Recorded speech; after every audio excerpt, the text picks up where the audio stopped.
pessoal do Facilitando a Medicina, tudo bom com vocês? Eu sou Cleverson Delvecq e a gente vai para mais uma aula referente à endocrinologia, essa parte clínica. Então, se eu te ajudar de alguma forma, você quiser receber mais conteúdos, mais videoaulas e participar aqui da nossa comunidade no YouTube, se inscreve no canal, galera. Esse botãozinho vermelhinho que fica embaixo do vídeo, dê seu joinha e vamos ao que interessa. Hoje nós vamos falar sobre síndrome de Cushing.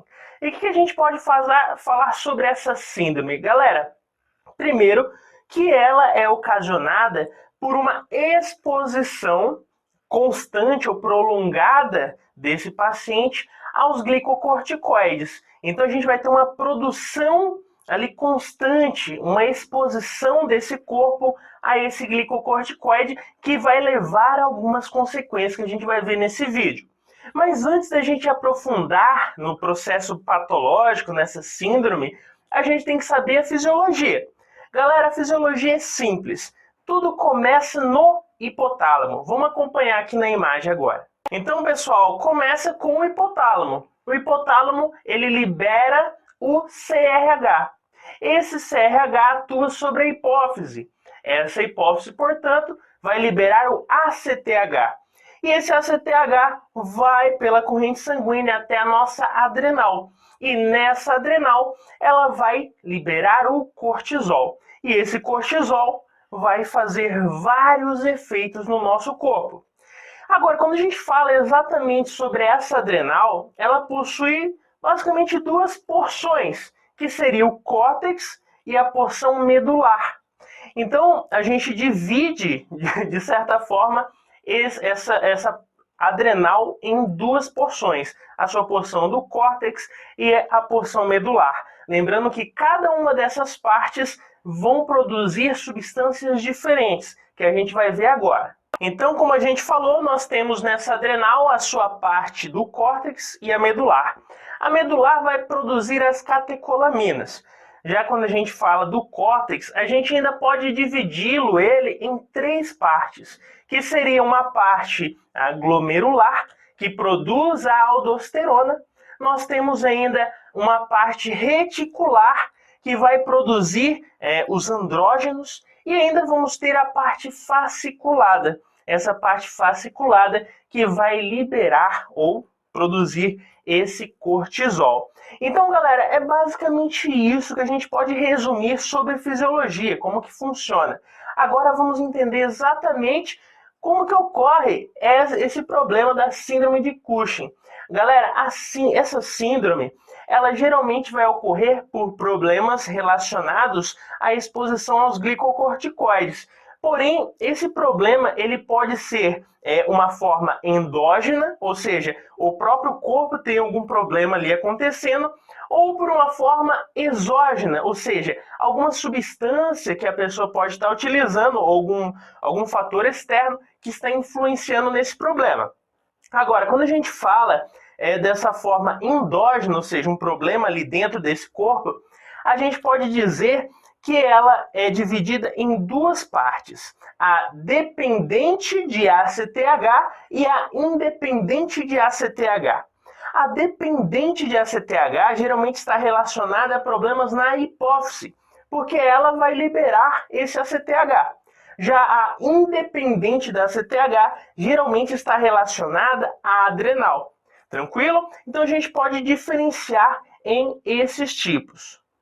Então, galera, primeiro vamos falar dos problemas endógenos. Primeiro, o tipo que vai ser dependente de ACTH. Galera, aqui a gente vai falar da doença de Cushing. Aí você fala, opa, síndrome, doença? Pois é, síndrome não é a mesma coisa que a doença de Cushing. Por quê, galera? A síndrome é qualquer tipo de patologia, algum fator que está levando a maior exposição a esse glicocorticoide. Já quando a gente fala da doença de Cushing, a gente está falando, galera, aqui exatamente de um adenoma nessa hipófise.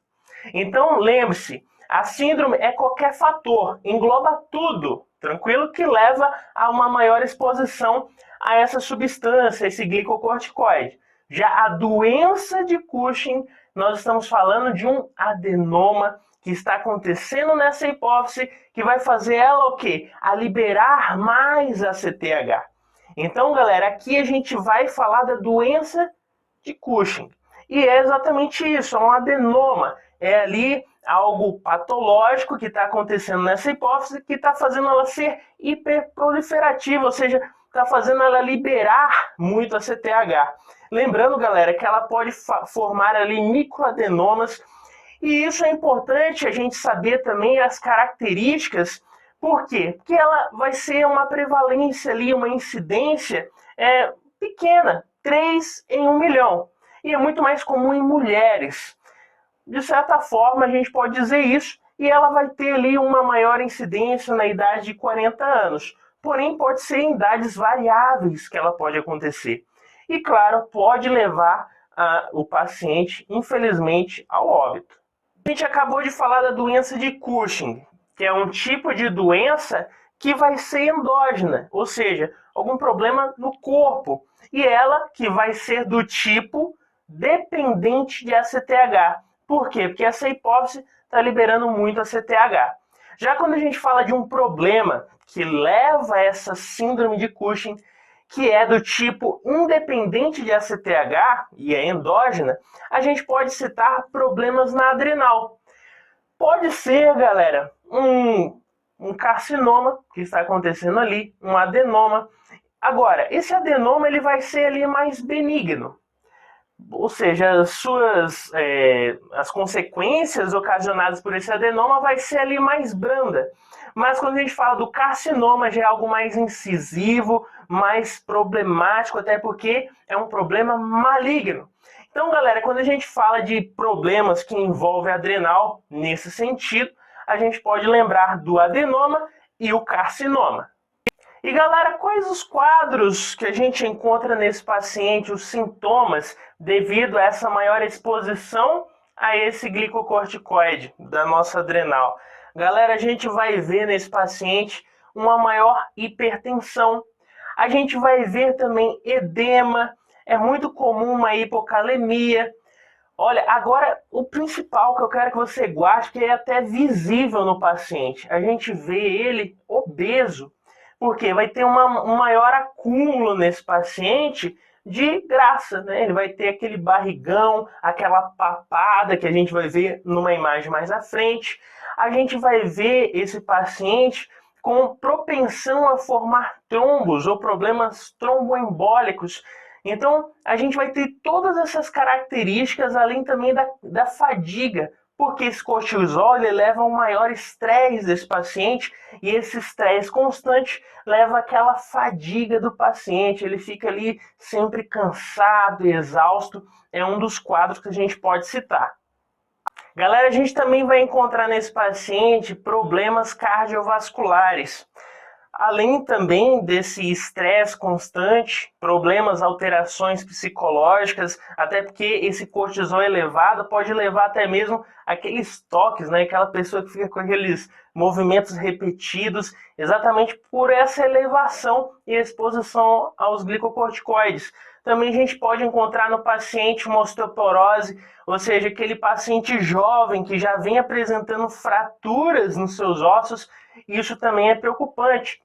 Até mesmo a gente vai encontrar nos homens, principalmente, uma diminuição da testosterona. Então, galera, além dessa diminuição da testosterona, no caso do homem, assim, essa relevância, a gente também tem que destacar miopatias, também a formação de possíveis úlceras nesse estômago do paciente, devido a esse estresse ocasionado pelo cortisol.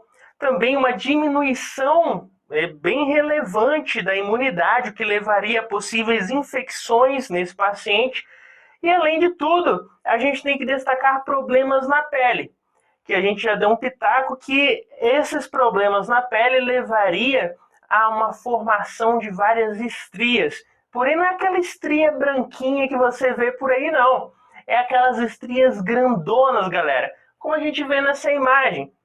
A gente vê aí, principalmente na porção do abdômen do paciente, umas estrias relativamente grandes, avermelhadas, bem ali expostas. E também é o que a gente vê de quadro no paciente, a obesidade, aquela papada na região do rosto, também acnes na pele, no rosto desse paciente, e além dessa obesidade, essas estrias que a gente encontra ao observar na fisionomia de um paciente com essa síndrome. Então, basicamente, seria isso que a gente pode falar referente a um quadro clínico, um possível quadro, né, de sintomas desse paciente. Então, galera, a gente já viu características, já vimos o que levaria a esse problema. Eu também não posso deixar de falar para você que a gente falou que o problema pode ser endógeno, ou seja, quando existe um problema dentro do corpo, ou exógeno. O exógeno ele já estaria relacionado ao uso de fármacos. Pode ser alguma pomada com presença de corticoide. Então, o uso de alguns fármacos poderiam sim, de certa forma constante, contínua desse uso, levar ou elevar a concentração desses glicocorticoides no nosso corpo e levar a essa síndrome. Mas o mais comum que a gente pode encontrar seria os problemas endógenos. Tranquilo? Então a gente pode ter tanto um problema endógeno, como a gente falou, de hipófise, ou problema adrenal, ou exógeno com o uso de alguns medicamentos. Galera, e o diagnóstico? Simples. A gente sabe que o problema está na constante exposição desse corpo aos glicocorticoides. Então a gente vai ver a concentração deles e a sua atuação no corpo. E a gente faz isso, ou seja, essa análise presencial do cortisol no corpo, principalmente num exame matinal, onde a gente faz uma análise nesse paciente matinal após ele utilizar doxametasona ou dexametasona. Essa dexametasona auxiliaria a gente a ver se esse cortisol está de forma anômala ou está normal nesse corpo. Ela claramente vai auxiliar nesse diagnóstico, nesse exame. E isso pode ser realizado por meio da saliva, ao paciente fazer uma mascagem de um algodão, ou pela análise ali da urina em 24 horas. Claro que a da saliva é muito melhor, né? Você ficar colhendo urina do paciente durante 24 horas é muito complicado. Então a gente faz essa análise para ver se está normal ou alterado esse cortisol no corpo do paciente. Galera, referindo-se ainda a esse diagnóstico, a gente ainda pode fazer algo mais específico. Em que sentido? A gente falou que o problema pode ser endógeno ou exógeno. O endógeno ele seria o quê? Por exemplo, o adenoma de hipófise. E isso seria o quê? ACTH dependente. Lembra que a gente falou lá atrás? Então, nesse caso, a gente faz uma análise do quê? Da hipófise do paciente. Como a gente vê nessa imagem, a gente analisa a hipófise, se está tudo ok ali, se tem um adenoma ou não. Então, a gente faz essa análise. Ou também a gente pode ver, no caso da ACTH independente, a gente analisa a adrenal. Tá tudo ok na adrenal? A gente analisa se tá ok, tranquilo. Então, essas são as formas de diagnóstico. A gente vê se o cortisol está normal, ou também a gente analisa essa parte do ACTH dependente, analisando a hipófise, ou a gente vê o ACTH independente analisando a adrenal do paciente. E o tratamento, galera, como que a gente pode fazer? Olha, se a gente sabe que pode ser algo endógeno, como a gente vê lá no ACTH dependente, que é um adenoma numa hipófise, o que a gente faz? A gente atua para retirar essa porção anômala que está nessa hipófise. Então a gente retira essa porção para tentar tratar esse paciente por forma cirúrgica. A mesma coisa na forma endógena do paciente quando ele está com um problema na sua adrenal. Quando ele tem essa ACTH independente, o problema na adrenal, a gente vai lá e retira essa porção anômala que está nessa adrenal. Então, de forma cirúrgica, a gente retira aquela porção que está causando problema. E claro, se é exógeno, ou seja, pelo uso de algum medicamento, a gente retira a utilização desse medicamento pelo paciente para, de certa forma, ele ter esse tratamento efetivo. Então, pessoal, com isso fizemos mais um resuminho. Se eu te ajudei, deixa seu joinha, se inscreve no canal e vamos continuar os nossos estudos referente à parte clínica de endocrinologia. Valeu?